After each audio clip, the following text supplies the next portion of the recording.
అనగానే అయ్యా అన్నాడు. ఓ పలక తీసుకో. దేవుడు దైవజనుడితో మాట్లాడుతున్నాడు. ఒక పలక తీసుకో. తీసుకున్నాడు. బలపం తీసుకో. తీసుకున్నాడు. యెరూషలేం పట్టణం బొమ్మ గీశాడు. ఆ పట్టణానికి ఎదురుగా కొన్ని మిసైల్స్, ఆ పట్టణానికి ఎదురుగా కొన్ని ర్యాకెట్స్, ఆ పట్టణానికి ఎదురుగా కొన్ని అణుబాంబు, ఈ న్యూక్లియర్ వెపన్స్, ఇలాంటి యంత్రాలు, ఆ పట్టణాన్ని పాడు చేయడానికి యంత్రాలతో కూడిన సైన్యం యుద్ధం చేయడానికి ఆ పట్టణాన్ని చుట్టుముట్టినట్టుగా బొమ్మ గీశాడు. గీసిన తర్వాత ఇప్పుడు అంటాడు, దేవుడు అంటాడు, ఇది తీసుకెళ్ళి ఇశ్రాయేలీయులకు చూపించు. ఏమని చెప్పమంటావు? మీరు నా మాట వినట్లేదు కనుక, నా ఆజ్ఞలకు మీరు లోబడట్లేదు కనుక, ఇదిగో ఒకరోజు ఈ దేశం మీదకి, పట్టణం మీదకి ఇలాగా యుద్ధ సైనికులు వస్తారు, యంత్రాలతో కూడా మిమ్మల్ని చుట్టుముడతారని వాళ్ళకి చెప్పు అన్నాడు. ఈ విషయాన్ని యెహెజ్కేలు గ్రంథము 4వ అధ్యాయము 1వ వచనంలోనే దేవుడు మాట్లాడతాడు. ఒకసారి ఆ మాట చదవండి. యెహెజ్కేలు గ్రంథం 4వ అధ్యాయం 1, 2 వచనాలు చూడండి. నరపుత్రుడా, పెంకు ఒకటి తీసుకొని నీ ముందర నుంచుకొని యెరూషలేము పట్టణము రూపము దాని మీద గీసిపెట్టు.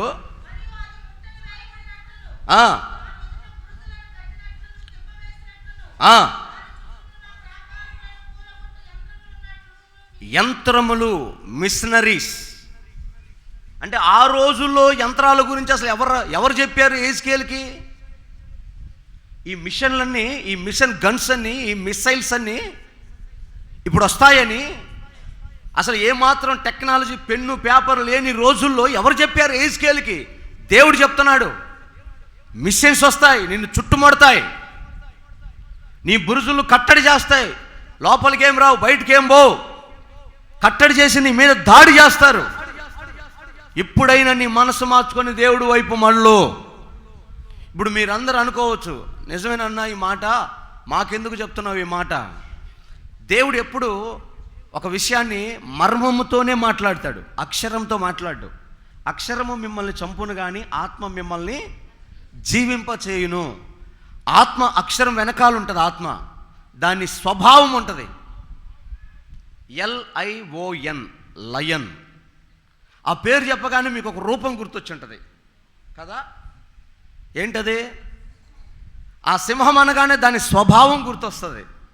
వెనకడుగు వేయదని, ముందుకెళ్ళడం తప్ప భయపడటం తెలియదని దాని స్వభావం గుర్తొస్తుంది. అట్లాగే అక్షరం వెనకాల ఒక మర్మం ఉంటుంది. దేవుడు చెప్తున్నాడు, నీకెందుకు చెప్తున్నానంటే నువ్వు ఒక ఆత్మ సంబంధమైన ఇశ్రాయేలీయుడివి. నీవు దేవుని విడిచిపెట్టి లోకం తట్టు తిరిగావు.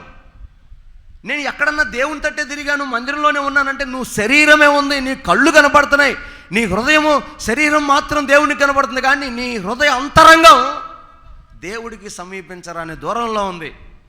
అది వ్యాపారం చేస్తుంది, అది బరిగొడ్లుగా ఉంటుంది, అది పొగాకు పని చేస్తుంది, అది కూలిపోతుంది. హృదయం వెళ్ళి వ్యభిచారం చేస్తుంది, హృదయం వెళ్ళి పాపం చేస్తుంది, హృదయం వెళ్ళి లోకాన్ని సంపాదిస్తుంది. నీ హృదయము దేవునికి బహు దూరంగా ఉంది. అందుకే నీ ముందర కట్టడి చేసే యంత్రాలు వచ్చాయి. అష్టదిగ్బంధన. నీకు అర్థమవుతుందా? గ్యాస్ వస్తుందా? పెట్రోల్ వస్తుందా? ఇప్పుడు బాగానే వస్తుంది. ఏం జరుగుతుంది? ఆల్రెడీ బంధించేశారు. పెట్రోల్ నిలవరు భారతదేశంలో 80% ఉన్నాయంట. అంటే ఉన్న పెట్రోల్ అంతా ఆగిపోతే మరలా ఒక 5-6 నెలల్లో పెట్రోల్ ఇవ్వగలిగినంత స్టోరేజ్ భారతదేశంలో ఉంది. అందుకని యుద్ధం మొదలు 22 రోజులు 24 రోజులు అవుతున్నా ఇంకా మనకు పెట్రోల్, డీజిల్ సమృద్ధిగా దొరుకుతుంది, కానీ గ్యాస్ నిలవలు లేవు. అందుకే గ్యాస్ కొంచెం కష్టమైపోయింది, గ్యాస్ దొరకట్లా. కానీ అతి తొందరలో గ్యాస్ సిలిండర్ కొనాలంటే, గ్యాస్ సిలిండర్ చూడాలంటే గూగుల్లో కొట్టాలి. ఇదిగో రే, మేము అప్పుడు ఈ గ్యాస్ సిలిండర్లో వంట చేసుకున్నాం రే అని. ఆ రోజులు రాబోతున్నాయి. మీరు నా మాట నమ్మరు. మీరు నమ్మటానికి ఒక ఉదాహరణ చెప్తా. గ్యాస్ ప్రొడక్ట్ చేసే దాని మీద ఒక మిసైల్ వెళ్ళి పడింది. అంటే గ్యాస్ తీసే బావి మీద ఒక ర్యాకెట్ వెళ్ళి పడింది. అది మొత్తం బద్దలు పగిలిపోయింది. రేపు గ్యాస్ వస్తుంది దాంట్లోంచి? వీలుందా? సరే, యుద్ధం ఆగిపోయింది, దారులన్నీ ఓపెన్ చేశారు, గ్యాస్ తెచ్చుకోవచ్చు. మరి ఆడ వచ్చే పరిస్థితి ఏది? గ్యాస్ తీసే ప్రొడక్షన్ డిపార్ట్మెంట్ మొత్తం నాశనం చేసుకున్నావు కదా, ఎట్లా వస్తుంది గ్యాస్? నీకు గ్యాస్ రాదు. మరి వంట ఎట్ట చేసుకోవాలి? అంతే, మళ్ళీ పాత రోజులకి వెళ్ళిపోవటమే. ఎక్కడికి? కట్టెలు. ఇంతకుముందు నువ్వు ఊరు దాటిపోయి ఏ కట్టె తెచ్చి కొట్టినా నీకు ఇబ్బందులు నిన్ను అడిగేవాళ్ళు లేడు. ఇప్పుడు నువ్వు కట్టె కొట్టాలన్నా పుల్ల పట్టాలన్నా యజమాని పర్మిషన్ కావాలి, లేదంటే కేజీ 500. కట్టెలు అవి అమ్మేవాడు కూడా దొరకడు. ఉన్న కట్టెలన్నీ సీనని తీసుకెళ్ళి రెస్టారెంట్లు వేసుకుంటాడు. మనం ఏం చేయాలా చెప్పండి? ఇంకా విషయం చెప్పనా, ఒకవేళ ఈ స్థితి రావడానికి కొంచెం టైం పట్టినా ఈ ముందు జరిగే ప్రాసెస్ ఏంటంటే, గ్యాస్ డీలర్స్ దగ్గర నుంచి ఆ గ్యాస్ సిలిండర్ మొత్తం ప్రభుత్వ ఆధీనంలోకి వెళ్ళిపోతాయి. ఒక వ్యక్తికి గ్యాస్ సిలిండర్ ఇవ్వాలి అంటే అతని ration card, Aadhaar card, pan card submit చేయాలి. నెలకో 2 నెలలకో 6 నెలలకో 4 5 సంబంధించి ఒక సిలిండర్ మాత్రమే ప్రొవైడ్ చేస్తారు. ఎమ్మెల్యే రికమెండేషన్ చెల్లదు, ఆడికే దిక్కుండదు ఆ రోజు. పోలీసు రికమెండేషన్ చెల్లవు, మొత్తం ఆన్లైన్ వ్యాపారం అయిపోయింది. ఇక పెట్రోల్ సంగతి అంటవా, ఇప్పుడు మన దేశంలో పెట్రోల్ 110 రూపాయలు కదా, శ్రీలంకలో 140 రూపాయలకి వెళ్ళిపోయింది అది. శ్రీలంక, పాకిస్తాన్లో 180 రూపాయలకి వెళ్ళిపోయింది. ఇక ఇదే పరిస్థితి ఇంకొక 10 రోజులు కొనసాగితే మన దేశంలో కూడా పెట్రోల్ రేటు ఇంచుమించు ఒక 20% పెరిగినా కూడా ఎంత పెరిగిద్ది? 22 రూపాయలు పెరిగిద్ది. అప్పుడు ఎంత? ఈ 11 అదొక 22 ఎంత? 133 రూపాయలకి వెళ్ళిపోద్ది. ఇంకొంచెం 40% పెరిగితే ఎక్కడ తిరుగుతావు నువ్వు? బయటికి వెళ్ళగలుగుతావా? అంటే నిన్ను అష్టదిగ్బంధం చేసినట్టు కదా. ఇంకా మిస్సైల్ నీ దగ్గర రాలా, యుద్ధం నీ ఇంటి ముందుకు రాకముందే ఎవడింటి ముందు ఆగుతూనే నీకు ఇంత సమస్య వస్తుందే, అదే నీ దాకొస్తే రాదని గ్యారంటీ లేదు. ఖచ్చితంగా భారతదేశం ఇన్వాల్వ్ అవ్వాల్సిందే, ఇది లేఖనం. మేము రామురా నాయన, మాకు ఎవరి జోలితో సంబంధం లేదనా మన నెత్తి మీదైనా బాంబు వేసి మనల్ని తీసుకెళ్ళి యుద్ధంలో పార్టిసిపేట్ చేసినట్టు చేస్తారు. ఇప్పుడు ఆల్రెడీ అది ఉంది కదా, ఆ దారి ఏంటది? హర్ముజ్ అనే దారి బ్లాక్ చేశారు. అవి మొత్తం బాంబులతో నింపేశారు. ఎవడు పోయి దాని మీద నిలబడినా బాంబు వెళ్ళిద్ది, దారి మొత్తం నాశనం అయిపోయింది. దాన్ని పాడు చేసుకుంటే, ఉన్న దారి పోగొట్టుకుంటే అసలు వచ్చే ఛాన్స్ లేదు. సరే, దారి ఉంటే ఉందనుకుంటే ఆ పెట్రోలు ఆయిల్కి సంబంధించిన నిల్వలు పాడైపోయినాయి. మొత్తం మానవుని జీవిత వ్యవస్థ అస్తగస్తమైపోయి తినడానికి లేక ఉండడానికి లేక భయంకరమైన ప్రతికూలమైన పరిస్థితులు వస్తాయి. అందుకే దేవుడు చెప్తున్నాడు, నీ ఇంటిని నీ పట్టణాన్ని ముట్టడి చేశారని నువ్వు పలక మీద రాయి, పెంకు మీద గీసి ఇశ్రాయేలుకు చూపించు. రాబోయే రోజులు ఇలాంటి భయంకరమైన రోజులు వస్తాయి. అయితే అది ఒక పట్టణానికో ఒక దేశానికి సంబంధించింది కాదు ఈ ప్రవచనం, అది ఒక మనిషికి సంబంధించిన ప్రవచనం. ఆ పట్టణం నువ్వే, ఆ పట్టణం మనమే. మన ఎదుట ఆ ప్రతికూలమైన పరిస్థితులు వస్తాయి. గాలి పీల్చుకోవడానికి కూడా లేదు.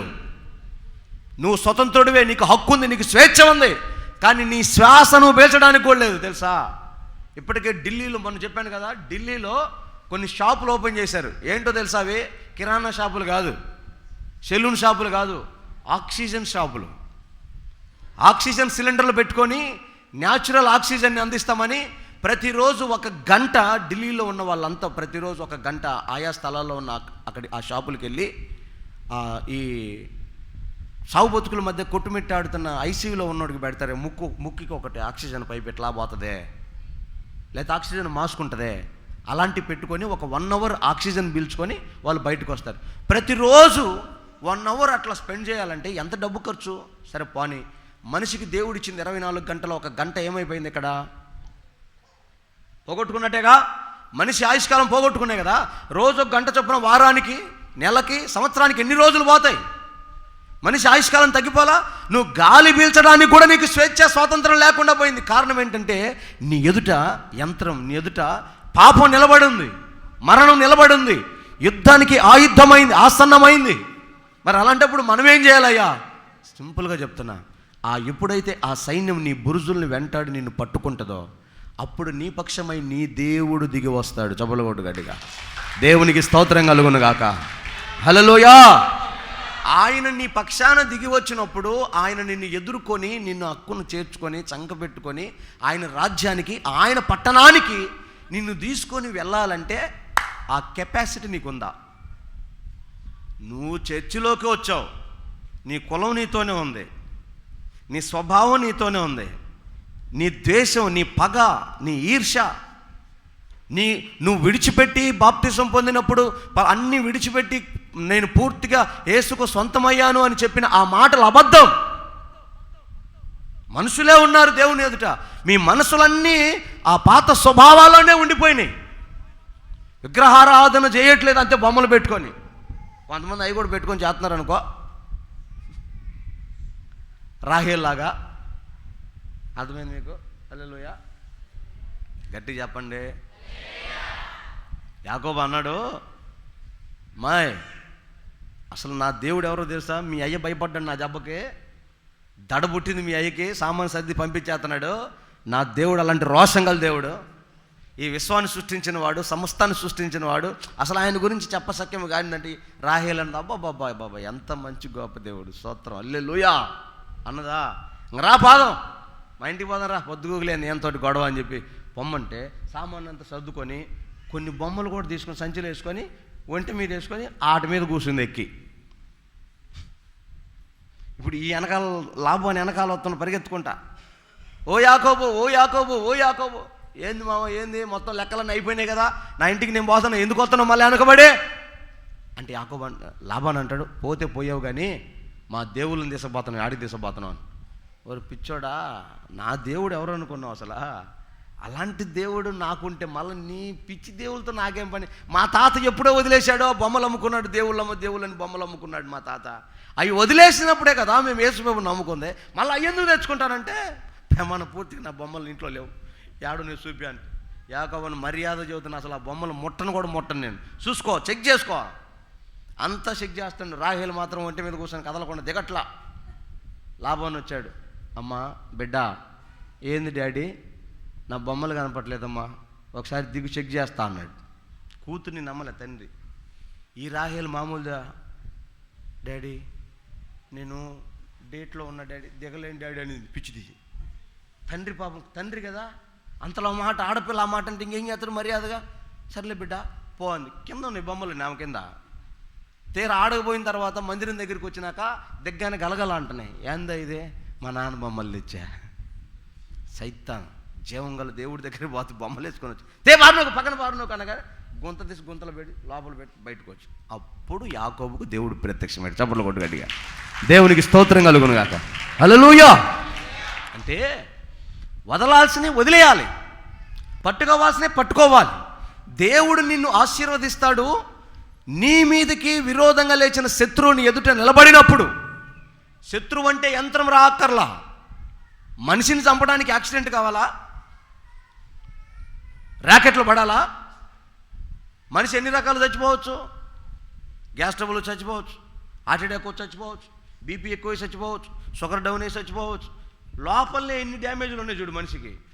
ఉట్టి పుణ్యాన్ని మా కొర్నేళ్ళన్న టీ దాకా చచ్చిపోయింది కాదా. ఇంకొక ఆయన ఒక ముద్ద నోట్లో పెట్టుకొని కుర్చీలో కూర్చున్నట్టు చచ్చిపోయాడు. ఇంకొక ఆయన పడుకున్నట్టు చచ్చిపోయాడు. ఇంకొక ఆయన చూస్తున్నాడు బార్లో పడ్డాడు, చచ్చిపోయాడు. ఎన్ని లేవండి ఎవరు తగలకుండా, ఎవరు ముట్టకుండా చచ్చిపోవడానికి కారణాలు. వాడు వచ్చి బాంబు వేస్తేనే చచ్చిపోవాలా? అలాంటి యంత్రం, ఆ మరణము ఏదో రోగమో, వ్యాధో, శాపమో, మరణకరమైన పరిస్థితో, ఏదో మన ఎదుట నిలబడిన శ్రమ, శత్రువు ఏదో ఎవడో, వాని చేతిలో నుంచి మనం తప్పించుకోవాలంటే మన మనస్సులు ఖచ్చితంగా దేవుని వైపు తిరగాల్సిందే. హల్లెలూయా. ఇంకా నాటకాలు పడితే కుదరదు. పొద్దుగులు నీ కొద్దిగా ఆయన కొద్దిగా ఈయన కొద్దిగా ముక్కలు చేసి పంచితే కుదరదు. నాది నాకు కావాలంటాడు దేవుడు, అంతే. హల్లెలూయా. నాకు రావాల్సిన మహిమను నేను వేరొకనికి ఇవ్వను. నేను సృష్టించుకున్న నా పిల్లలు నా యొద్దకు రావాలి. నా ఆత్మ వారి శరీరాల్లో ఉంది, జీవాత్మను ఊదాను. మరలా అది నా యొద్దకు రావాలి నేను పిలిచినప్పుడు. అందుకు కదా నేను ప్రాణం పెట్టింది, త్యాగం చేసింది. అది మీకు ఎప్పటికీ అర్థం కావాలి. మొన్న కావిడ వచ్చింది నా దగ్గరికి, అన్నయ్య పిల్లలు ప్రార్థన చేయండి అన్నయ్య అంది. అమ్మ ప్రార్థన చేస్తానమ్మా, కొంచెం నీ మనసు దేవుడి మీద పెట్టు, దేవుడు నీకు సంతానం ఇస్తాడు. అయితే నువ్వేం చేయాలంటే, యేసయ్య నాకు సంతానం ఇచ్చాడని సమాజంలో సాక్ష్యం చెప్తే చాలమ్మా, నువ్వు నిలుదోపిడి చేయాల్సిన అక్కర్లేదు, గుండు కొట్టించుకోవాల్సిన అక్కర్లేదు, దేవుడికి ఏదో పొర్లు దండాలు అక్కర్లేదమ్మా. యేసయ్య నమ్ముకున్న తర్వాత నాకు గర్భఫలం వచ్చిందని ఆ మాట నువ్వు చెప్పగలిగితే దేవుడు ఖచ్చితంగా నీ గర్భఫలం ఇస్తాడన్న. ఆమనింది, అన్నయ్య నేను వెంకటేశ్వర స్వామి నమ్ముకుంటాను అన్నయ్య అంది. అయితే ఆయన్ని నమ్ముకోమ్మా అన్న. అటు కదని ఏ శుభం కూడా నమ్ముకుంటాను అన్నయ్య. నేను అన్నాను, సరే ఇప్పుడు నీకు పిల్లలు పుట్టారనుకో, ఎవరు పుట్టించినట్టు అన్న. ఆయన కొద్దిగా ఈయన కొద్దిగా అన్న. ఇట్లాంటి వాళ్ళు ఒక్కరు కాదు, ఒక 50 మంది తగులుకుంటారు నాకు, వాళ్ళల్లో ఒకళ్ళు. నేనన్నాను, పక్కన వాళ్ళ ఆయన కూడా ఉన్నాడు. నేనన్నానమ్మా, వెంకటేశ్వర స్వామి ఆడపిల్లనిచ్చి యేసు మగపిల్లని అయితే సగం సగం పుడతాడేమో, అప్పుడు ఏం చేస్తావా అన్న. ఊరికన్నయ్య నువ్వు అట్ట మాట్లాడుతావు అని నామా. ఒక్కల మీద ఆనుకో, ఒక్కలను పట్టుకో, ఆయన ఆశీర్వదిస్తాడు, ఆయన కావాల్సింది అనుగ్రహిస్తాడు ఆయన ఉద్దేశంలో ఉంటే. అంతే సమస్తం. అంటే జ్ఞానులు మెచ్చిన దేవుడు, వివేకులు ఎంచిన దేవుడు, విశ్వానికి దైవత్వానికి చేతులెత్తి మొక్కడానికి అర్హుడని సైంటిస్టులు సైతం నిర్ధారణ చేసిన దేవుడు ఎవరైనా ఉన్నారు అంటే ఈ విశ్వంలో మనం ఆరాధిస్తున్న యేసు ఒక్కడేనండి. హల్లెలూయా. ఈ ప్రపంచానికి జ్ఞానం నేర్పిన ఐన్స్టీన్ మొదలుకొని ప్రతి సైంటిస్ట్ పాదాలు మొక్కిన దేవుడు ఎవరైనా ఉన్నాడంటే వన్ అండ్ ఓన్లీ యునానిమస్, అంటే వేరొక లేడు, ఆయన పేరే నజరేయుడైన యేసు. అలాంటి దేవుడిని నువ్వు మనస్సు కలిపి ఆయనతో ఏకీభవిస్తే నీ ఎదురుగా నిలిచిన యంత్రం నిన్ను ముట్టకుండా ఆయన కాపాడుతాడంట. చప్పట్లు కొడదాం, దేవునికి స్తోత్రం కలుగును గాక. హల్లెలూయా, హల్లెలూయా. కాబట్టి ఈ భయంకరమైన రోజుల్లో నీవు మారుమనసు పొంది నీ మనసు దేవుడికి అంగీకారంగా ఉందో లేదో పరీక్షించుకోకుండా ఇంకా తమాషాలు పడితే ప్రమాదంలో ఇరుక్కున్నట్టే, నువ్వు చిక్కుకుంటావు. మరలా చెప్తున్నా, నా దగ్గర కావాల్సినంత డబ్బు ఉంది, చాలా విషయాలు చెప్పాలనుకున్నా కానీ టైం సరిపోదేమో, చెప్తాను జాగ్రత్త విను. ఫస్ట్ దెబ్బ గవర్నమెంట్ ఎంప్లాయీస్ మీద పడుతుంది. Note this point. పాప వెంపర్లాడుతున్నారు ప్రభుత్వ ఉద్యోగం కోసం. మా సార్ చెప్పేవాడు, ఒరే నాయనా మీరు ఏదో ఒక ఉద్యోగం చేయండి రా, చేస్తే ఎంత చండాలమైన ఉద్యోగమైనా, గాడిదలు కాసే ఉద్యోగమైన గవర్నమెంట్ గాడిదలే గాయండి రా అనేవాడు. ఇప్పుడు చెప్తున్నా, ఫస్ట్ దెబ్బ సెంట్రల్ గవర్నమెంట్ వాళ్ళకి, స్టేట్ గవర్నమెంట్ వాళ్ళకి స్టార్ట్ అవుతుంది. తర్వాత కాంట్రాక్ట్ బేసిక్ వాళ్ళకి, కార్పొరేషన్ బేస్ వాళ్ళకి స్టార్ట్ అవుతుంది. ఆ తర్వాతే మాలాంటి అమాయకుల దగ్గరికి వస్తుంది. ఫస్ట్ మాత్రం జ్ఞానులకే స్టార్ట్ అవుతుంది. ఎట్లా? వాళ్ళు వేసే ఆ నియమ నిబంధనలకి తల వంచాల్సింది మొదట వాళ్ళే, లేదంటే నెక్స్ట్ మినిట్లో జాబులోంచి తీసేస్తామని. నిజానికి జాబులోంచి తీసేస్తే వీళ్ళు బ్రహ్మాండంగా బతుకుతారు, కానీ వాళ్ళకున్న భయం, ఇది పోతే నేను బ్రతకలేమో నేనేమో అన్న భయానికి వాళ్ళు బెండ్ అయిపోతారు. అక్కడి నుంచి మొదలవుతుంది 666, క్రీస్తు విరోధి పాలన, దుర్మార్గుడు దుష్టుని పాలన అక్కడి నుంచి మొదలవుతుంది. పెన్షన్ వేసే వాళ్ళకి, ప్రభుత్వ పథకాలు తీసుకునే దగ్గర నుంచి అక్కడి నుంచి మొదలవుతుంటుంది. ఇక బిజినెస్ మెన్లకి. ఎందుకని ఈ మాట చెప్తున్నానంటే, ఈరోజు యుద్ధం జరుగుతుంది కదా, ఈ యుద్ధం ఏ స్థాయికి వెళ్తుందంటే ఇక ఇగోస్ టచ్ చేస్తుంది. ఇప్పుడు ఆల్రెడీ 12-13 సంవత్సరాల కిందట చెప్పా, అమెరికా పతనం అయిపోయి ప్రపంచ పటంలో అడ్రస్ లేకుండా పోతుంది ఆ దేశం అని. ఇప్పుడు ఆల్రెడీ స్టార్ట్ అయింది. మొన్నెవడో మంచి సెటర్ వేసాడు ఒకటి, ఈ ఇరాన్ నాయకుడు చనిపోయాడు కదా, కమీలి, అతని కొడుకు వచ్చాడని చెప్పారు కదా. ఒక ట్రంప్ ఒక అనౌన్స్మెంట్ చేశాడు, ఆ కొడుకును పట్టించిన వాడికి ఎంతో ఇస్తా అన్నాడు కదా. ఎంత? 93 కోట్లు. ఈ సెటరికల్ వర్డ్ ఏంటంటే, ఒరే అమెరికా దగ్గర 7 కోట్లు తక్కువైనాయిరా 100 కోట్లకి, అందుకే 93 కోట్లు ఇస్తానని చెప్పాడు అన్నాడు. అంటే అది ఎంత వాస్తవికతలోకి తీసుకెళ్తుందో ఆ మాట చూడండి. 93 కోట్లు ఏంది అసలు? వాళ్ళ రేంజ్ ఏంది అసలు? వాళ్ళ స్థాయి ఏంది? వాళ్ళ దగ్గర ఉన్నటువంటి ఆ యుద్ధాయుధాలు, యుద్ధ పరికరాలు అయిపోయినాయి, ర్యాకెట్లు కూలిపోయినాయి, బాంబులు అయిపోయినాయి, ఇంకా యుద్ధం చేయడానికి సామర్థ్యం లేదు. రీసెంట్గా తెలిసిన విషయం ఏంటంటే అమెరికా సైనికులు వాళ్ళ విమానాలు వాళ్ళే తగలబెట్టుకుంటున్నారంట, వాళ్ళ పడవలు వాళ్ళే తగలబెట్టుకుంటున్నారంట. ఎందుకని? విసుగు చెందారు. 3 నెలలు అయిందంట సముద్రంలో ఉండి. 300 మంది సైనికులు, భార్య పిల్లలు ఉండరా, కుటుంబం ఉండదా, కనీసం ఒక్కసారి నాపురు ఉండదా? మళ్ళీ ఆజ్ఞలు జారీ చేస్తున్నారు, మీరు అక్కడే ఉండండి, హిందూ మహాసముద్రం మీదకి వెళ్ళి మనం కొట్టాలి, చాలా పని ఉందని తగలబెట్టేశారు. ఇప్పుడు ఒక టీమును పంపించారు. యాదృచ్ఛికంగా తగలబెట్టిందా? వీళ్ళు తగలబెట్టారు, కనిపెట్టండి. అంటే సైన్యం తిరగబడుతుంది, దేశం తిరగబడుతుంది, ఆ దేశం యొక్క ఆర్థిక వ్యవస్థ కుప్ప కూలిపోద్ది. ఇంకా నీకు ఆ దేశం వైపు చూసేదేవాడు? బెల్లం ఉంటేనే ఈగలు, డబ్బులుంటే చుట్టాలు, నీ దగ్గర అధికారము బలము ఏదో ఉంటేనే కదా దేశాలు నీ వైపు చూస్తాయి. అమెరికా అంటే గడగలాడతాయి. నువ్వు చేతకానోడు అయినప్పుడు, నీ దగ్గర ఏమీ లేనప్పుడు ఎవరు చూస్తాను నిన్ను? ఆ బలం తగ్గిపోకూడదనే కదా నువ్వు బాంబులు వేసి బెదిరియాలని చూసావు. ఈరోజు తిరగబడింది అమెరికా మీద, మొత్తం కుప్పకూలిపోయింది. ఇరాన్ సామర్థ్యాన్ని వీళ్ళు పసిగట్టలేకపోయారు, అమెరికా కొలాప్స్ అయిపోయింది. ఇప్పుడు అమెరికాకున్న పరిస్థితి మొత్తం కుప్పకూలిపోతే ఇజ్రాయెల్ ఒంటరి అయిపోద్ది. ఇజ్రాయెల్కి అమెరికా సపోర్ట్ ఉంది కాబట్టి ఇజ్రాయేలీలు ఏ మాట ఆడినా చెల్లుతుంది. ఇప్పుడు ఇజ్రాయేలీల ఐరన్ డోమ్ కూడా గ్రహించలేని సూపర్ ఫాస్ట్ ర్యాకెట్స్ తయారు చేశారు ఇరాన్ వాళ్ళు. అది ఇరాన్ వాళ్ళది కాదు సామర్థ్యం, చైనా వాళ్ళదే. ఆ ర్యాకెట్స్ని వీళ్ళకి ఇచ్చారు, రష్యా ర్యాకెట్స్ వీళ్ళకి ఇచ్చారు. ఈ రెండు కలిపి ఇజ్రాయెల్ దేశంలోకి ర్యాకెట్లు దూసుకొని వెళ్తున్నాయి. ఆ ఐరన్ డోమ్ కూడా వాళ్ళని కాపాడలేకపోతుంది. ఎందుకు కాపాడలేదు? ఏంటి పరిస్థితి అంటే ఇది ప్రవచనం. ఏంటి ప్రవచనం? ఇజ్రాయేలీలు ఒంటరైపోవాలి, వాళ్ళకి ఏ దేశం సపోర్ట్ చేయకూడదు, ఇండియా కూడా పక్కకు వచ్చేయాలి. మొన్న పోయి సెకండ్ ఇచ్చి బాయ్ బాయ్ చెప్పొచ్చాడు కదా మోడీ తాత, రేపో ఎల్లుండో హాయ్ బాయ్ అని చెప్తాడు. చూడండి, నోటీస్ చేసుకోండి. ఇజ్రాయేల్కి ఏ దేశం సపోర్ట్ చేయదు. ఇజ్రాయెల్ దేశం చుట్టూ అగ్ని గోళమై, అటు రష్యా, ఇటు China, Iran, Turkey, Yemen, Syria, మొన్న తగలబెట్టారు. ఆ దేశం ఏంటది? ఐగుప్తు పక్కన ఉండేది గాజా. అటువైపు గాజా ప్రపంచ దేశాలన్నీ ముట్టడి చేస్తాయి ఇజ్రాయేల్కి. ఆ ప్రవచనమే ఇప్పుడు మనం చదువుకున్నది. యంత్రాలు యుద్ధ సన్నద్ధమవుతాయి.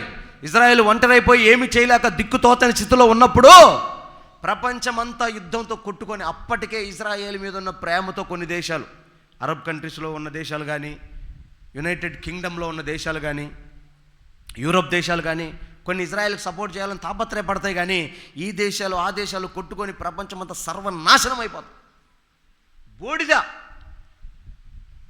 అప్పుడు నీ బియ్యం కేజీ 1500, కేజీ బియ్యం 1500 అమ్ముతాయి. పాలు చూడాలి నువ్వు పేపర్లో, ఫోటోల్లో, పాల ప్యాకెట్ ఉండేదని దొరకవు. పశువులు చచ్చిపోతాయి, ఊపిరి పీల్చుకోవడానికి గాలి ఉండదు, కలుషితం అయిపోయింది, యాసిడ్ వర్షాలు పడిపోతాయి. ఇవన్నీ బైబిల్లో లేవా? ప్రకటన గ్రంథం చదవలేదా? 6వ అధ్యాయం 14వ వచనం, ప్రకటన గ్రంథం 6వ అధ్యాయం 14వ వచనంలో ఈ యాసిడ్ వర్షాల గురించి రాయలేదా? అదే 16వ అధ్యాయం 14వ వచనంలో ఒకసారి 16వ అధ్యాయము 14వ వచనం చూడండి. ప్రకటన గ్రంథం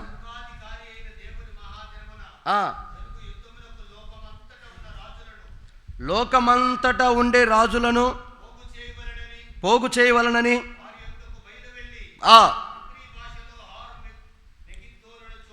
హర్మోగిద్దోన్ అనే చోటికి వారిని పోగు చేసెను.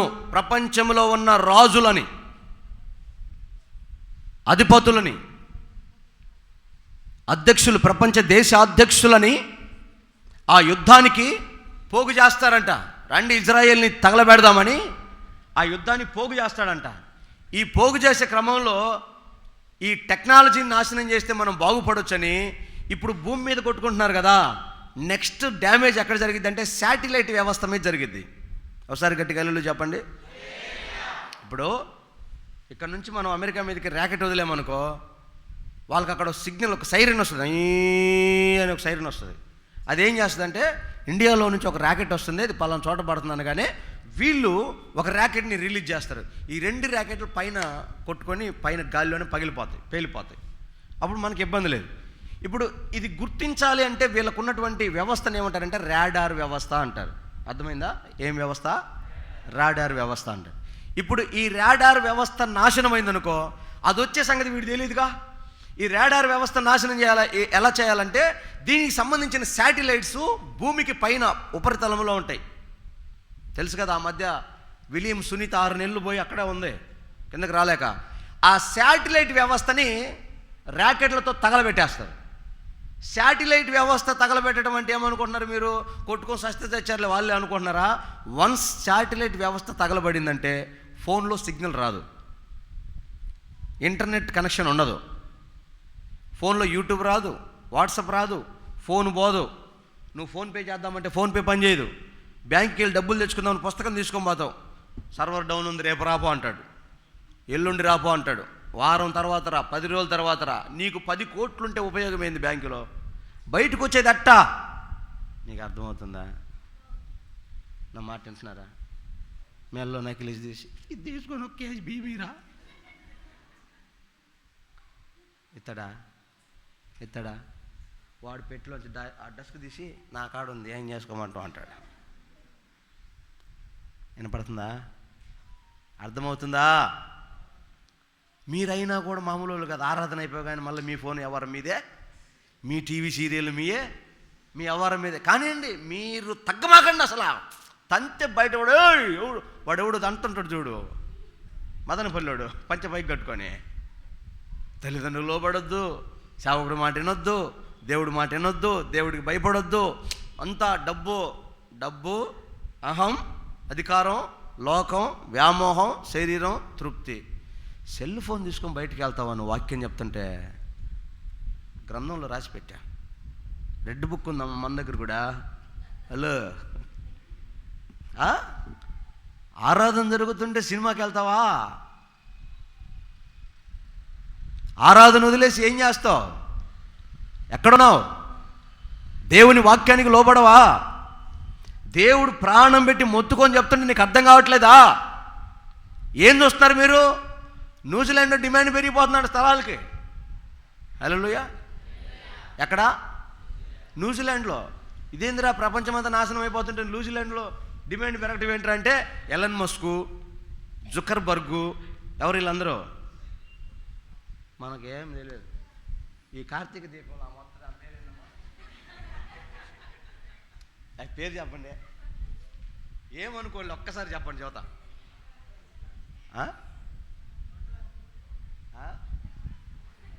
చెప్పండి అక్క ప్లీజ్.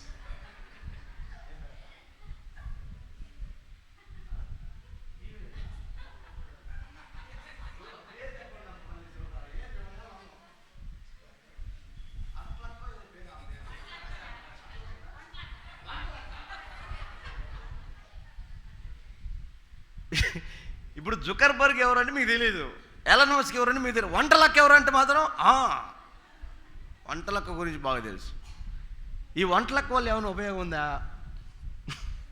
మొన్న ఎవరో చూస్తుంది, టీవీ చూస్తుందంటామా, సీరియల్ చూస్తుంటే ఒక ఆమె వచ్చింది. చూస్తుంటే ఆ అమ్మాయిని, చిన్న అమ్మాయిని పట్టుకొని కొడతా ఉన్నాడంట సీరియల్లో. ఈమె చూసి, అమ్మా ఏంది అట్ట కొడతా ఉండరు అన్నదంట. ఈ ఇంటి వాళ్ళు అన్నారంట, ఆ పిల్లకి చిన్నప్పుడే పెళ్లి చేస్తే కష్టాలన్నీ వచ్చినాయంటే ఏమంటదంట, ఏ ఊరు ఇచ్చిండ్రు? టీవీలో సీరియల్లో ఏ ఊరు ఇచ్చారంటే పనికి మళ్ళీ టీవీలో సినిమాల్లో ఊరు ఇచ్చేది అండి. ఎంత మాయకత్వం చూడండి. అది మన తెలివితేటలు, అవి మన ఆలోచనలు, మన బుర్ర. వంటలక గురించి కాదు మనం తెలుసుకోవాల్సింది, ఎలన్ మస్క్ గురించి తెలుసుకోండి. ఎలన్ మస్క్ అంటే గొప్పోళ్ళు ఎందుకు అవుతారంటే ఊరికి ఎవరు. నిన్న ఒక వీడియో ఒకటి చూశాను. ఎలన్ మస్క్ ప్రతి నిమిషాన్ని చాలా వాల్యుబుల్గా ఎంచుతాడంట. నిజంగా బైబిల్లో రాస్తుంది, ఎఫెసీ పత్రికలో, జ్ఞానులు సమయమును సద్వినియోగపరుచుకుంటారంట, అజ్ఞానులు సమయాన్ని time pass reels, YouTube, WhatsApp, Facebook, reels, సమయ సద్వినియోగం చేసుకోకుండా దుర్వినియోగం చేసుకుంటా ఉంటా. ఎలన్ మస్క్ ప్రతి నిమిషం వాల్యుబుల్. ఎలా క్యాలిక్యులేట్ చేస్తారు చూడు. కారు దిగ్గానే మీడియా వాళ్ళు, పేపర్ వాళ్ళు, సోషల్ మీడియా వాళ్ళు మీదపడి ఏదైనా ప్రశ్నలు అడుగుతారేమో, వాళ్ళకి సమాధానాలు చెప్పడానికి 4-5 నిమిషాలు వేస్ట్ అయిపోద్దని ఎలన్ మస్క్ లాంటి ఒక పర్సన్ తయారు చేసి, ఎలన్ మస్క్ కారు ఇచ్చి ఆడు కూర్చోబెట్టి ఆడి కారు పంపించి డోర్ తీసుకుని ఆడి దిగ్గానే మీడియా మొత్తం వాడి దగ్గరికి వెళ్తే వీడు వెనకాల కారులో దిగి అక్కడ లోపలికి వెళ్ళిపోతాడంట. ఏం బుర్రా, నిమిషాన్ని కూడా వేస్ట్ చేయకుండా. అలాంటి వీళ్ళు న్యూజిలాండ్కి, స్విట్జర్లాండ్కి వెళ్తున్నారు. ఏంట్రా అక్కడికి వెళ్తున్నారంటే, ఆ సముద్రం మధ్యలో ఉన్న ఆ దీవిలో భూమికి 100 మీటర్లు 200 మీటర్ల లోతులో బంకర్లు కడుతున్నారంట. ఏంటవి? బంకర్స్. ఆ బంకర్లో ఒకరోజు ఒక మనిషి ఆ బంకర్లోకి వెళ్తే 1-2 సంవత్సరాలు అతనికి కావాల్సిన తిండి, కావాల్సిన నీరు, ఉండడానికి కావాల్సిన ఫెసిలిటీస్ అన్నీ ఆ బంకర్లో ఏర్పాటు చేసుకున్నారు. పైన మొత్తం తగలబడిన, తినడానికి తిండి లేకపోయినా, భూమి అంతా నాశనమైనా అతనికి సంవత్సరంన్నర రోజులు అక్కడ భద్రంగా ఉండడానికి కావాల్సిన ఏర్పాట్లు చేసుకునే బంకర్స్ కడుతున్నారు. వాటిని పెద్ద పెద్ద వాళ్ళకి, ఎవరికి? మన ముఖేష్ అంబానీ, అదానీ, అర్థమవుతుందా? ఇలాంటి డబ్బున్న నాయకులకి, ప్రజాప్రతినిధులకి. ఇప్పుడు మనం చదివేమే, ప్రపంచ దేశాల్లో ఉన్న, నలు దిశలో ఉన్న, చదువనా? వారిని, ఆ పైన చదువు.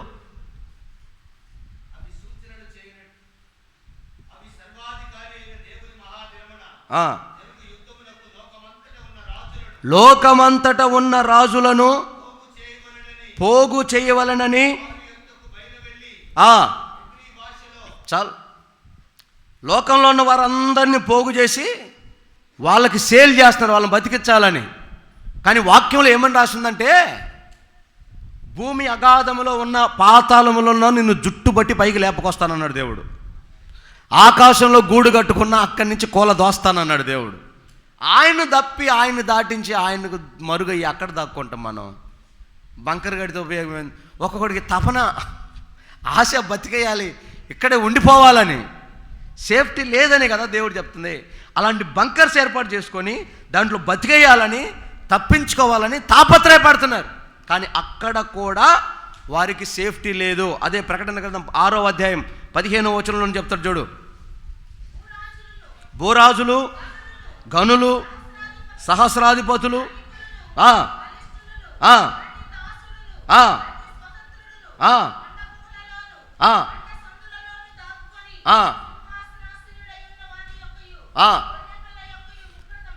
బండ సందులలో, కొండ గుహలలో దాక్కొని గొర్రెపిల్ల ఉగ్రతకు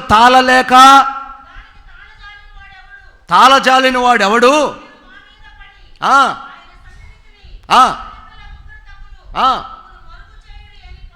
హలో, వాళ్ళు చెప్తున్నారంట, ఆ సహస్రాధిపతులు, ఆ గనులు, ఆ పెద్దలు, ఆ జ్ఞానులు, ఆ ధనవంతులు చెప్తున్నారంట, గొర్రెపిల్లకి కోపం వచ్చింది, ఆయనకు కడుపు మండింది, ఆయన సన్నిధిని నిలవదగిన వాడు ఎవడు లేడు, మాకు అర్థమవుతుంది. పర్వతములారా, కొండ గుహలారా, మమ్మల్ని కాపాడండి అని కొండలతో చెప్పుకున్నాడంట. మరి తిక్కలోడా, ఆడపోయి కొండకెళ్ళి చూసి, బండకెళ్ళి చూసి మా మీద ఉండు, నిప్పులొత్తని కాపాడనుకునే బదులు మందిరంలోకి వచ్చి, నీ కృప తప్ప వేరొకటి లేదయా, నీ మనసులో నేనుంటే చాలయా, బహుకాలముగా స్థితి నీ కృప నాయడా చాలునంటివే, నీ కృప తప్ప వేరొకటి లేదయా, నీ మనసులో.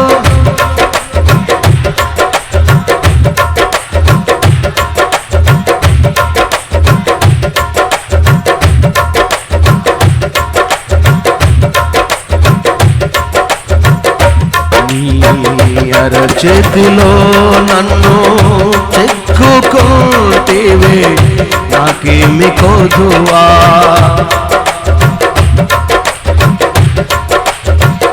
చెల్లించెదను జీవితాంతం. హల్లెలూయా. ఎక్కడున్నాం మనం? ఆయన చేతిలో చూడంతా లాక్కుంటాడా? ఎవరెవరు ఆయన అరచేతిలో ఉన్నారు ఒకసారి అల్లు చెప్పండి. నిజమేనా బిడ్డలారా?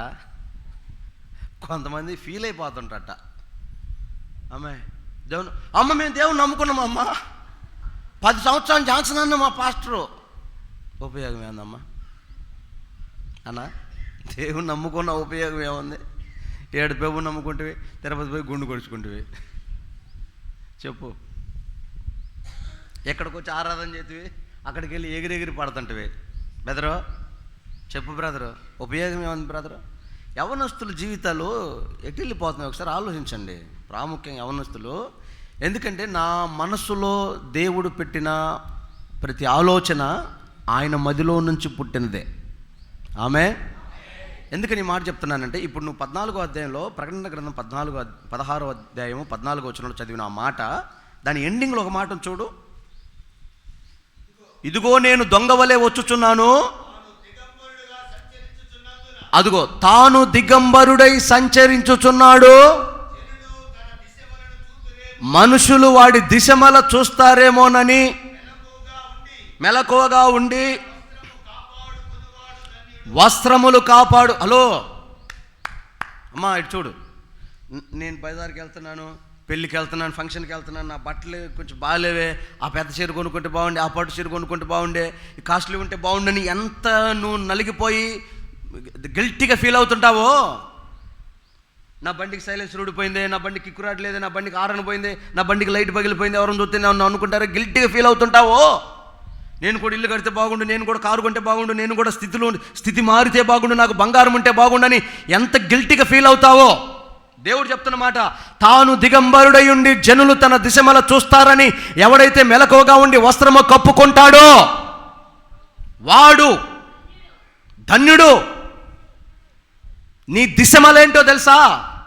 నీ భక్తి జీవితం, నీ ప్రార్థన జీవితం, నీ విశ్వాస జీవితం, యేసుతో నీకున్న వ్యక్తిగత జీవితం, దేవుని సన్నిధితో నీకున్న అంటు కట్టబడిన జీవితం, నీ దిశమలా కనబడుతుంది అందరికీ. ఆరాధన జరుగుతుంటే బజార్లో ఊరేగుతున్నావు, సైతాన్ మొహమాట అని దేవుడు అంటే ఏది? నీ దిశమలా కనబడట్లా? నీ మాట, నీ పద్ధతి, నీ ప్రవర్తన కనబడట్లేదా? నువ్వు దేవుణ్ణి నమ్ముకున్నావా? ఎవరిని ఆరాధిస్తున్నావు? ఎక్కడున్నావు? నీ భక్తి ఏది? దొంగవలే వచ్చుచున్నాను, నీ దిశమల కనబడుతుందేమో, కప్పుకో. ఇంకా నాటకాలు పడతావా? ఇంకా ఆకులు చుట్టుకుంటావా? ఇంకా వేషాలు పడతావా? దినములు చెడ్డవి, దుర్దినములు సమీపించాయి. వస్తాయి కాదు, వచ్చాయి. కొండేపికొచ్చాయి ఆ దినాలు, ఆ సమస్యలు, ఆ రోజులు, ఆ గడియలు. ఇంకా నువ్వు దిశమలు కప్పుకునే దగ్గర, ఇంకా నువ్వు కాపాడుకునే దగ్గర ఉంటే నీ పరిస్థితి ఏమైపోయింది? దేవుని బిడ్డ ఆలోచన చేయగలుగుతున్నావా? ఏది నీ నిమిత్తమై దేవుడు చెప్పిన మాట ఏది? ప్రేమ ఏది? సమాధానం ఏది? సాత్వికం ఏది? తగ్గింపు ఏది? ఓర్పు ఏది? సహనం ఏది? నిన్ను దేవుడు పెట్టిన స్థితి, ఆ స్థితిలో నమ్మకత్వం ఏది? పాట అయితే పాడతావా? బహుకాలముగా నేనున్న స్థితిలో నీ కృప నాయడ చాలునన్. ఆ మాటకు అర్థం తెలుసా? అయ్యా 40 ఏళ్ళైంది, 50 ఏళ్ళైంది, నేను ఇంకా ఏడే ఉన్నా. జనాలేమో ఏందిరా నువ్వు ప్రభు నమ్ముకొని అట్టయిపోతున్నావు, మేము చూడు, ఆడమాట ఏడ మాట ఆడ, లేనిది ఉన్నట్టు ఉన్నది లేనట్టు, అదో మాట ఇదో మాట వ్యవహారం చేసి సంపాదిస్తున్నాం చూడరా అని అన్ని జనులు మనల్ని అడిగినప్పుడు మనం దేవుడి దగ్గరికి వచ్చి, ఏందయ్యా వాడు ఆ మాట అంటుండయా, నా వయసు అంతా అయిపోతుందయ్యా, నువ్వు దేవుని అడిగితే దేవుడు నీ గురించి చెప్పే మాట, నా కృప నీకు చాలా, I will give you more grace. One day it will be coming on the way. ఆ రోజు దారిలో ఉంది, నీ వద్దకు రాబోతుంది. ఆ రోజు నీ నెత్తిన కిరీటం పెడతాడు. నువ్వు పోయి చెప్పులు దండ వేపించుకుంటావు, ఊర్లో పోయి ఏం సంపాదిస్తావు? కృప పోగొట్టుకొని. సరే, వాడికి వీడికి బుద్ధి లేదనుకో, ముసలోళ్ళయ్యా, పెద్దోళ్ళయ్యా, నెత్తి నరిసిపోయింది కదా, తల్లిదండ్రులు పడి లేచి దెబ్బలు తిని, నువ్వు కూడా ఆ దెబ్బ ఈ దెబ్బ గోడ దెబ్బ చెంప దెబ్బ, నీకు అన్ని వ్యవహారాలు తెలుసుగా అనా. కాలేజీలో ఏం జరుగుతుందో నాకు తెలీదా? నేనేమైనా బరుగొడ్లు కాసుకొని వస్తే కాలేజీలో ఎట్టుంటుందో నాకు తెలియదు. నేను ఎక్కడి నుంచి వచ్చా నాకు తెలీదా? కాలేజ్ చదివేవాడు మైండ్ ఎలా ఉంటుందో, వాడి ఆలోచన ఎలా ఉంటుందో, వాడి విధానం, వాడి స్టెప్పు, వాడి ఫోను, వాడి వాట్సాప్ ఎట్లా నాకు తెలీదా? చూడకుండా స్టేటస్ చాట్ చదువుతాను నేను, తెలీదా? తల్లిదండ్రులు మీకు తెలీదా మీ పిల్లల పరిస్థితి ఏంటో? యవనస్తులు హద్దు దాటిపోయారు, దాటిపోతున్నారు. ఏమైనా మాట్లాడితే కొడుతున్నారు, తెగిస్తున్నారు. తల్లి, తండ్రి, గురువు, దైవం అన్న పదాలకు అర్థాలు తెలియకుండా బతుకుతున్నారు యవనస్తులు. మానిటర్ చేయాలి. ఏం చేస్తున్నాడు వీడు ఇంట్లో ఇంతసేపు? ఒక్కడు బజార్లో ఏం చేస్తున్నాడు ఇంతసేపు? 12 దాకా ఏం చేస్తున్నాడు బజార్లో? వీడు ఏం చేస్తారు? మందిరం దగ్గర పో, అన్నోళ్ళందరూ మందిరం దగ్గర ఉన్నారు, ఖాళీగా ఉన్నారు, పోయి చూసుకోపో. తల్లిదండ్రులు చెప్ప, ఏమమ్మ మీడకి వస్తే మేము పేకాడ నేర్పిస్తామా? మహేశ్వర మొక్కేసుకో, మహేష వీడేమైనా క్యాషినో పెట్టానా? జోదం ఏమైనా ఉంటుంది ఇక్కడ? పరిచర్య విలువ తెలియకపోతే పితరులను అడిగి తెలుసుకో. అదొక దెబ్బ అయితే ఇంకో కొత్త రకం ట్రెండ్ వచ్చింది. ఈ పాస్టర్లు అంతా అంతేలారా, ఈ మొత్తం ఈయన సేవ చేసి వచ్చింది కదా అన్న, ఈ పాస్టర్ల గురించి చెప్పమాకరా, మాకు తెలుసు. కానీ ఆదికాండం ఫస్ట్ మాట చెప్పు చూద్దాం. ఆదికాండం మొదటి వచనం చెప్పు. ఏంట ఇన్నేళ్ళైందో దీన్ని ఎత్తిన పెట్టుకొని సంకలం పెట్టుకొని తిరిగి ఒక్క వాగ్దానం గురికి చెప్పటం రాదు. పాస్టర్ల మీద రాయమంటే రివ్యూలు రాస్తారు సేవకుల మీద. దేవుడు నన్ను క్షమించును గాక, సేవ కాకుండా నా పొజిషన్ నేనుంటే, సజీవుడు నయ్యి ఉంటే ఇంతకంటే 100 రెట్లు బాగుండేవాడిని నేను. మరలా చెప్తున్నా, దేవుడు ఈ మాట నన్ను క్షమించును గాక ప్రభా, పర్మిషన్ తీసుకొని చెప్పే ఈ మాట. ఎందుకంటే ఈ కృప నాకు గొప్ప భాగ్యం, అంతే. బురద మట్టిలో బతకమన్నా బతుకుతా ఆయన కోసం. యేసయ్య ప్రేమని నాకు అర్థమైంది. ఆయన కోసం పిచ్చిబట్టి బతుకుతున్నా. ఈ మధ్యకాలంలో అయితే మీకోసం పిచ్చిబట్టి ఏడుస్తున్నా. ఏం చేత కూర్చుంటే మీరు గుర్తొస్తున్నా, కళ్ళ ముందుకు వస్తున్నాం కొంతమంది. ఆ మొక్కలు చూస్తేనేమో పాపం అనిపిస్తుండే, ఏడుపు వస్తుంది. అయ్యా కనికరించయ్యా అని మొత్తుకుంటున్నా. దేవుడు ఎప్పుడు కనికరిస్తాడేమో. అందుకే ఈ ఆరాధనలో మీరు ఒక నిర్ణయం తీసుకుని, ఒక తీర్మానం తీసుకొని మీ హృదయాలు దేవుడికి కనెక్ట్ చేయండి. ఒకవేళ ప్రభు రాకడ ఆలస్యమే, ఇంకొక ఛాన్స్ కింద దొరికితే దేవుడు అద్భుతంగా మనల్ని ఆశీర్వదిస్తున్నాం. హల్లెలూయా.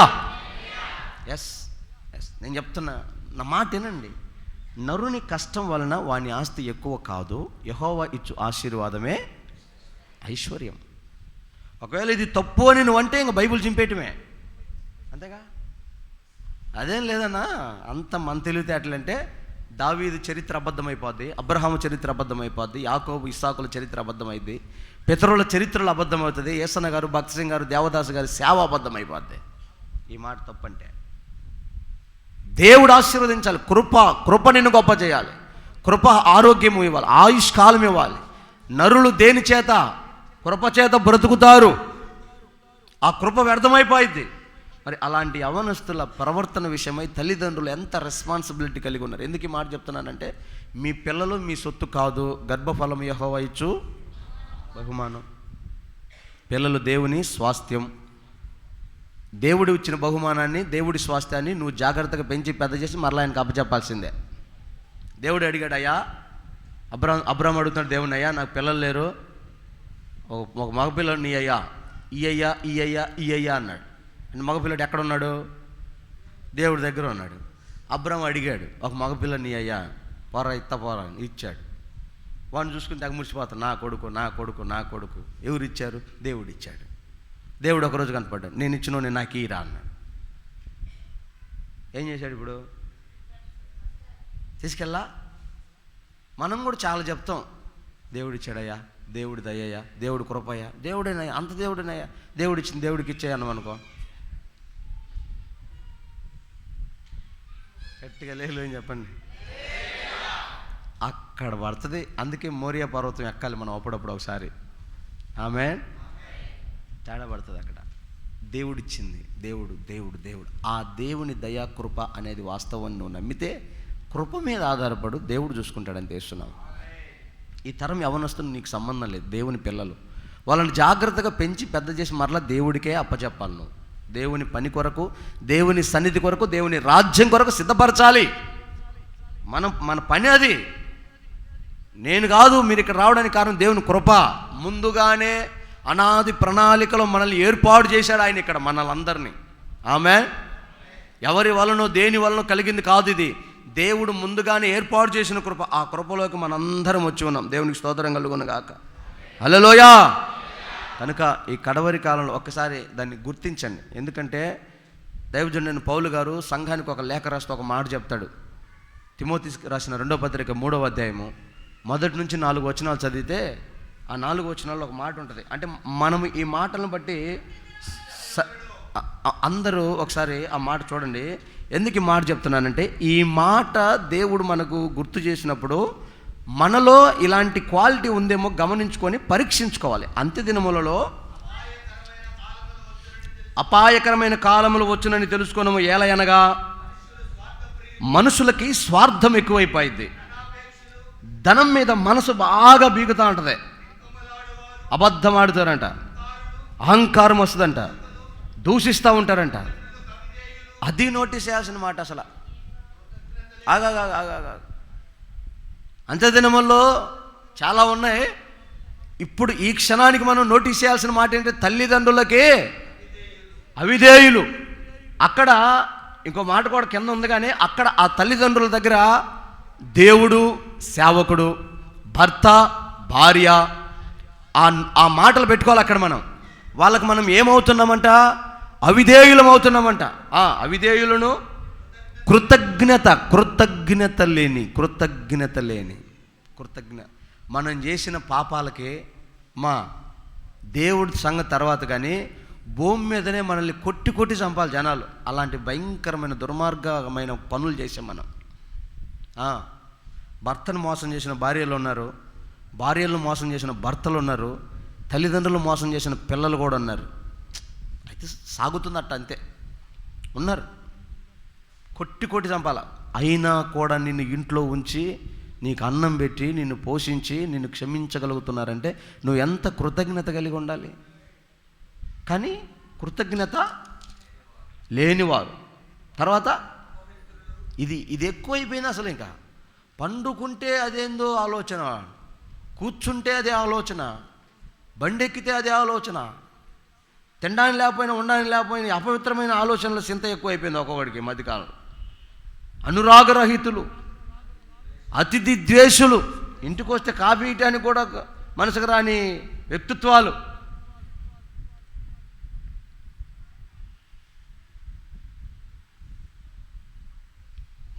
మత్తయి సువార్త 24వ అధ్యాయం 12వ వచనం అనుకుంటా. ఒకసారి ఆ మాట చూడండి. అక్రమము విస్తరించుట చేత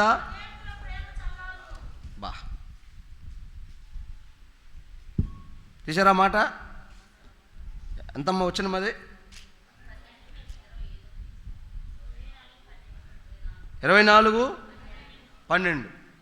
అక్రమము విస్తరించుట చేత ప్రేమ చల్లారిపోవును. ఏడుంది అసలు ప్రేమ? ప్రేమించేవారేరి? ఎవరిని ఎవరు ప్రేమించట్లేదు. కాకపోతే అందరు ఐ లవ్ యూ అని చెబుతున్నారు కాదా? ఏనా చెప్పట్లేదా? నోరు తెరిస్తే వచ్చే మాట. అసలు అది సెట్ అవుతా సెట్ కాదా సంగతి తర్వాత, మంచిదా చెడ్డ తర్వాత, ముసల్దా గూండా సంగతి తర్వాత, కళ్ళకు కనపడదంటే ఐ లవ్ యూ మేడం, మేడానికి ఐ లవ్ యూ చెబుతుంది, అమ్మమ్మకి ఐ లవ్ యూ చెబుతుంది, ఆంటీకి ఐ లవ్ యూ చెబుతుంది, అమ్మాయికి ఐ లవ్ యూ చెబుతుంది. ప్రేమ మాత్రం భోజ అవుతున్నాడు, కానీ అసలు ప్రేమ లేదు. ఎక్కడుంది? ఒకవేళ ఉందంటే అది అబద్ధం అయిపోతుంది. అంత్య దినముల్లో ప్రేమ ఉన్నదానికే ప్రేమ లేదు, కానీ ఉన్నోడికే ప్రేమించడానికి టైం లేదు, కానీ కొత్త దానికి ప్రేమ చల్లారిపోయే రోజులు. మరి ఇలాంటి ప్రేమ చల్లారిపోయే రోజుల్లో దేవుడు నీతో మాట్లాడుతున్న మాట, దేవుడు నిన్ను హెచ్చరిస్తున్న హెచ్చరిక, దేవుని రాజ్యాన్ని గురించిన సంగతి, ఇవన్నీ నీ భ్రమలోనే వదిలేస్తావా? సిద్ధపడి రాజ్యంలో అడుగు పెడతావా? తెలుసుకో, లోకం మీద దేవుడి మీద రెండిటి మీద ప్రయాణం మంచిది కాదు. వదిలేసాయి, దేవుణ్ణి వదిలేసాయి, పూర్తిగా లోకంలోనే మునిగి తేలు. నీ ఇష్టం, తాగు, తిను, సుఖించు. వాడు చెప్పినట్టు చెప్పు, నా ప్రాణమా గుర్తుపెట్టుకో, నీ ప్రాణాన్ని పిలిచేవాడు ఒకడు ఉన్నాడు. ఆయన పిలిచినప్పుడు స్పాట్లో లేచి వెళ్ళిపోవాల్సిందే. ఎవరు ఆపలేరు. సంఘమిత్ర ఆపలేదు, రిమ్సు కిమ్సు నిమ్సు అన్నీ కలిసినా ఆపలేవు. పిలిస్తే వెళ్ళిపోవాలి. ఆ టైం వచ్చినప్పుడు మన పరిస్థితి దేవుని ఎదురు నిలబడగలమా? గుర్తుపెట్టుకోండి, సహస్రాధిపతులు, ప్రధానులు, అధికారులు, రాజులు చెప్తున్నారు, గొర్రెపిల్ల ఉగ్రత దినమున మేము తాళలేమో, మేము తట్టుకోలేమో, మమ్మల్ని కాపాడండి. కొండలతో, బండలతో, పర్వతములతో చెప్తున్నారంట, మమ్మల్ని కాపాడండి, మమ్మల్ని కాపాడండి. ఆ భయంకరమైన రోజు రాకముందే నా మాట విని మారు మనసు పొంది దేవునికి మీ మనసులు అప్పగించుకొని తీర్మానం చేసుకొని రాజ్యం కొరకు సిద్ధపడతాం. ఏమండి, భూమి మీద ఏమి శాశ్వతం కాదండి. మనం పరిగెడతా ఉన్నాం, ఎప్పుడు ఆగిపోద్దో యాత్ర చెప్పలేం, తెలియదు. నేనైనా నువ్వైనా వదిలేసి వెళ్ళిపోవాల్సిందే. ప్రభు పిలిస్తే, అయ్యా పని మధ్యలో ఉందయ్యా, ఆయనకు అవసరం లేదు. ఆయన పని ఎంతవరకు చేయాలో అంతవరకు చేయించుకుంటాడు, ఎంతవరకు సమయం ఇవ్వాలో అంతవరకే ఇస్తాడు. పిలిస్తే వెళ్ళిపోవాల్సిందే. ఇంకా మనం ఏం చేయలేం. నువ్వు అనుకుంటావు, నేను పలాని మందు తినటం వల్ల బతికాను, పలాని ఆపరేషన్ వల్ల బతికాను, పలాని వైద్యం వల్ల బతికాను. లే, దేవుని కృప నీకు అవకాశాన్ని పొడిగించింది అంతే. ఏం చేసిన కృప గొప్పది కనుక ఆ కృప సంపాదించుకుందాం దేవుని సన్నిధిలో. కనుక దేవుడి యందు భయభక్తులు కలిగి దేవుడికి విధేయులమై ఆయన రాజ్యాన్ని మనం సిద్ధపడుతుము కాక. మారు మనసు పొందినట్టుగా ఉండి లోకం మీద మనసు పెట్టుకొని దేవుడిని నిర్లక్ష్యం చేసిన వారు ఉంటే దయచేసి తీర్మానం చేసుకోండి, మారు మనసు పొందండి, ప్రభు మీద మనసు నిలబెట్టండి, ప్రభు కోసం బ్రతకండి. ప్రభు రాజ్యానికి నీవు నీ కుటుంబం సిద్ధపడుదురు గాక. అందరి తలలు వంచి కళ్ళు మూసుకొనండి, ప్రార్థన చేసుకుందాం.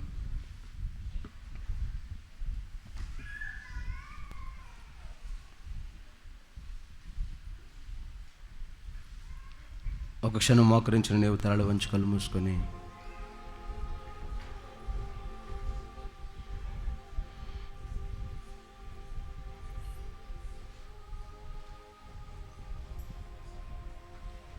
విన్న వాక్యాన్ని బట్టి నీ జీవితంలో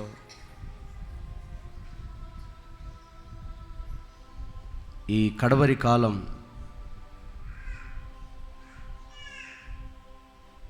ప్రభుతో నీ ప్రయాణం ఎలా ఉందో,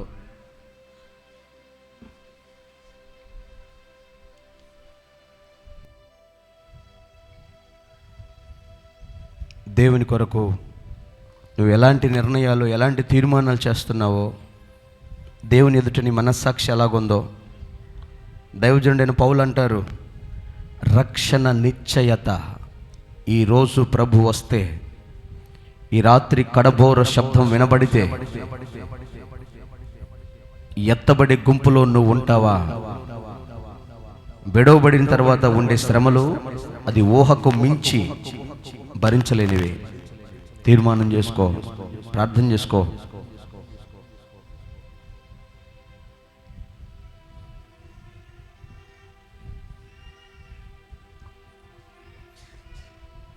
విరోధమైన ఆలోచన వద్దండి.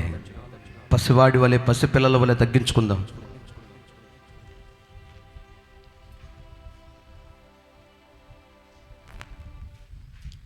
బీదవాడివైనా,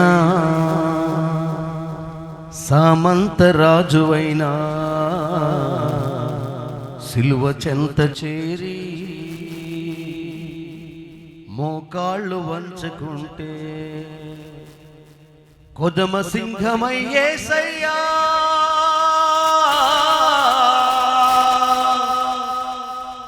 గర్జన చేయుచురానుండే, ధరణి లోకమే దద్దరిల్లును, మృతులు తుల్లిపడి కళ్ళు తెరుతురు, మృత్యుంజయుడే తీర్పు తీర్చును. కొదమ సింహమై యేసయ్యా గర్జన చేయుచురానుండే, మృతులు తుల్లిపడి కళ్ళు తెరుతు, ధరణి లోకమే దద్దరిల్లు. వస్తుందో ఈ ఆదినం, నీ రొమ్ము కొట్టుకుంటావు. వస్తుందో ఈ ఆదినం, నీ గుండె బాదుకుంటావు. కళ్ళారా యేసుని చూస్తావు, నీ గుండె బాదుకుంటావు. కళ్ళారా యేసుని చూస్తావు. కడవరి కాలపు హెచ్చరిక, సిలువ సువార్త ప్రణాళిక. ఇది కడవరి కాలం హెచ్చరిక, సిలువ సువార్త ప్రణాళిక. రక్షణ నీకుంటే రాజు యేసులో ఉంటావు, రక్షణ లేకుంటే నిత్యగ్ని గుండములో ఉంటావు. రక్షణ నీకుంటే రాజు యేసుతో ఉంటావు, రక్షణ లేకుంటే నిత్యగ్ని గుండములో ఉంటావు. కోతకాలము వస్తుంది, నీ జీవితము ఏమవుతుంది? కొడవలి పట్టి కోయివారు సంసిద్ధులై ఉన్నారు, ఆ సమయముకై చూస్తున్నారు. కొడవలి పట్టి ఇదిగో దేవదూతల సమూహము సిద్ధమై ఉంది. కొడవలి పట్టి కోయివారు సంసిద్ధులై ఉన్నారు, ఆ సమయముకై చూస్తున్నారు. వస్తుందో ఆ దినం, నీ రొమ్ము కొట్టుకుంటావు. వస్తుందో ఆ దినం, నీ గుండె బాదుకుంటావు. కళ్ళారా యేసుని చూస్తావు, నీ గుండె బాదుకుంటావు. కళ్ళారా యేసుని చూస్తావు. కడవరి కాలపు హెచ్చరిక. తీర్మానం చేయి, దేవుని విడిచిపెట్టి దేవునికి దూరంగా ఉండి నువ్వేమి సాధించలేవు. కడవరి కాలపు హెచ్చరిక. భయము రాకపోతే, మారు మనసు పొందకపోతే, చివరి మాట ఇది, కడవరి మాట నీ జీవితంలో. ఇది దేవుని హెచ్చరిక. యేసుక్రీస్తు అంటే ఎవరి దేవుడో అంటావా? మారు మనసు అంటే వలదు వలదు బొమ్మంటావా? యేసుక్రీస్తు అంటే ఎవరి దేవుడో అంటావా?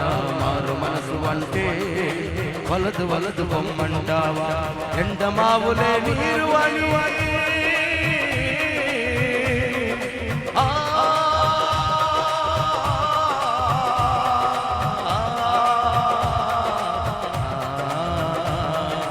ఎండమావులే నీరు అని లేని వలె పరిగెడతావా? జీవజలము యేసయ్యను విడిచి ఎక్కడెక్కడో ఉంటావా? జీవితమే గడిపేస్తావా? జీవజలము యేసయ్యను విడిచి ఎక్కడెక్కడో ఉంటావా? జీవితమే గడిపేస్తావా? వస్తుందో ఇదిగో ప్రభు దినం, ప్రభు గడియ. ఆయన దొంగ వలె రాబోతున్నాడు. నీ దిశమల కనబడుతున్నాయేమో, సిద్ధపడు, మారు మనసు పొందు, తీర్మానం చేయి. ప్రభు సన్నిధికి దిగిరా, తగ్గించుకో, ప్రభువును పట్టుకో. నీవు నీ కుటుంబము స్వర్గ సీమలో ఉంటారు. పాతాళం ఎదురు చూస్తుంది మారు మనసు లేని అవిశ్వాసి కొరకే. ఎక్కడెక్కడో ఉంటావా? జీవితమే గడిపేస్తా. కడవరి కాలపు హెచ్చరిక.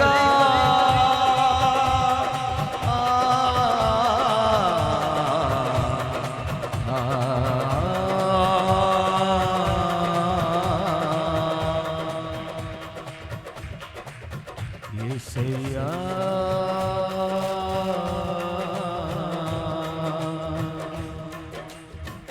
ఎంతటి ఘనులైన అగ్రరాజ్యానికి అధ్యక్షుడైన మోకాళ్ళు వంచాల్సిన యేసు యొద్ద ఆయన సర్వాధికారము కలిగిన దేవుడు, నరులకు నాసిక రంధ్రాల్లో ఊపిరి ఊదిన వాడు ఆయన కంటే పైవాడు ఎవ్వడు లేడు. ఆయన సుప్రీం. అంత గొప్ప దేవుడు మనకు తండ్రి అయి ఉన్నాడు. నీ కొరకు ఎదురు చూస్తాను. నీ తండ్రిని మోసం చేస్తావా? దేవుని మాటను పడచవని పెంచి దేవుడికి దూరం అవుతావా?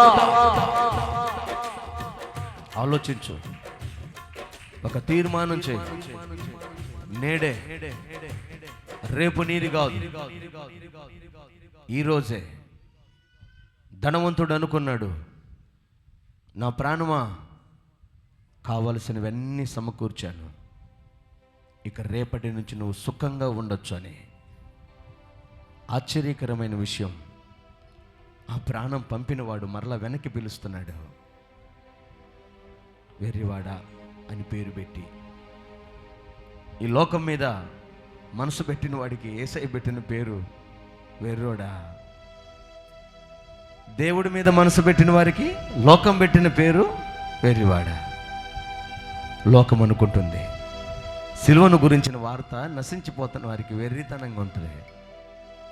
కానీ మనకు తెలుసు ఆ శక్తి, ఆ బలం, దేవుని గొప్పతనం ఏంటో.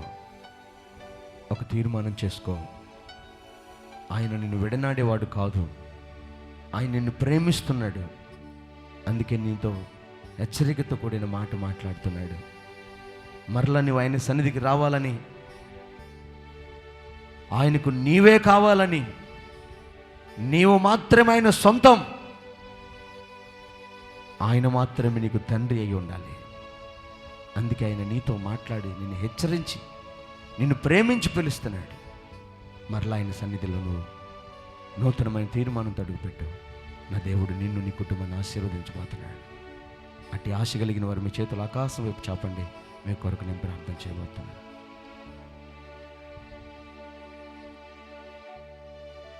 ప్రేమ కలిగిన తండ్రి, జీవాధిపతి, మీకు స్తోత్రం నాయన.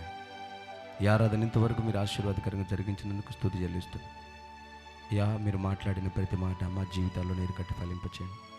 ఆశ కలిగి మీ వైపు చేతులు చాపిన వారి జీవితాల్లో అన్నిటినీ స్థిరపరచండి, అనుకూలపరచండి. ప్రతికూలంగా వండి వారి మనస్సులను విరోధంగా లేవనెత్తుతున్న ప్రతి దురాత్మ, కీడు సంబంధించిన ఆత్మను యేసు నామములో బంధిస్తున్నారు. అపవిత్రమైన స్వభావం యేసు నామములో తొలగిపోవునుగాక. విరోధమైన కార్యాలు తొలగిపోవునుగాక. దురాత్మల సమూహాల ప్రభావం తొలగిపోవునుగాక. యేసుని మీ కటాక్షం ఎప్పుడు బిడ్డలతో కూడా ఉంచి ఆశీర్వదించండి. ఒకవేళ మీరు అక్కడ ఆలస్యమై మరి ఒక తరుణం మాకు సమాధానం అనుగ్రహించాలని మీరు నిర్ణయిస్తే, ఈ భూమి మీద మీ కొరకు ఆశీర్వదించబడిన జనముగా ఇదిగో నీ సన్నిధిలో చేతులెత్తిన వీరి జీవితాలు, వీరి పిల్లల భవిష్యత్తు